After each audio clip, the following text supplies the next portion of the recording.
大家好，今日就有一個好消息同大家分享下。由於本公司咧受生意額咧就有上升情況啦，所以咧本公司咧將會喺3月份擴張搬遷。咁咧，但係地方咧都話喺觀塘區咧。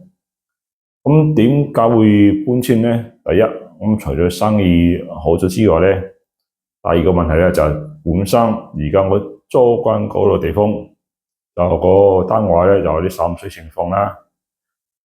咁同業主聯絡過，業主咧亦都唔睬我哋，所以咧就引到我哋被逼要搬遷。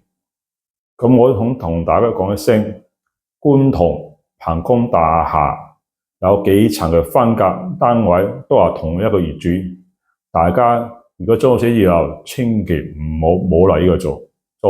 如果唔係咧，有咩事咧，你哋就好難聯絡到業主。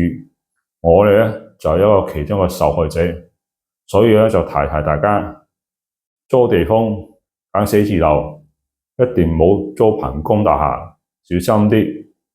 咁另外咧，新公司咧將會喺3月份正式搬過去嗰邊。咁咧歡迎大家繼續聯絡本公司林輝煌服務有限公司。本公司咧亦都提供一啲臨時保安工作。如果各位朋友有需要嘅，可以聯絡返我哋。OK。